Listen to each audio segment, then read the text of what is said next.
आपके पास 500 करोड़ रुपए की प्रॉपर्टी है, वो कहां से आई सर? कैमरा बंद कर, कैमरा बंद कर। वो आपने गिफ्ट रिसीव किए तकरीबन 31 मिलियन के। इसको वीडियो तो नहीं कर रहे? बंद कर दें जरा प्लीज, बंद कर दें जरा प्लीज। ये याद है सर? हाँ, देखा है कहीं। She declared the same BMW in her wealth statement in the next year 2012-2013 as well. आपने डिक्लेयर किया हुआ इसको अपनी इनकम टैक्स रिटर्न के अंदर। मेरा ख्याल है कि ये फैमिली की कोई होगी, मुझे इस पे मेरे पास इसके फैक्ट्स नहीं है। तुम्हें जानना है मेरी प्रॉपर्टी के बारे में तो जाओ कोर्ट में केस करो। सब बकवास है। उसके बाद मेरे पास वैसे कभी BMW नहीं, मेरे पास इसके फैक्ट्स नहीं है। नहीं, मेरे पास है ही नहीं डिटेल, मुझे पता ही नहीं। जनता से ज्यादा आपको अपनी कुर्सी प्यारी है ना? क्या?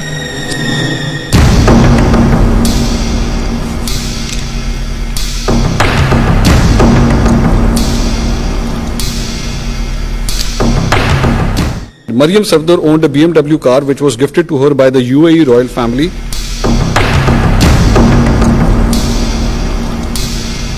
इसको बोलो बंद करे। बांडू, हटो, बंद करो, बंद करो उसे, बंद कर कैमरा, बंद कर, बंद कर दें जरा प्लीज। चेक करो। ये प्लीज काइंडली कि रॉयल अभी ना करें प्लीज, बंद कर दें जरा प्लीज। बंद कर दें जरा प्लीज।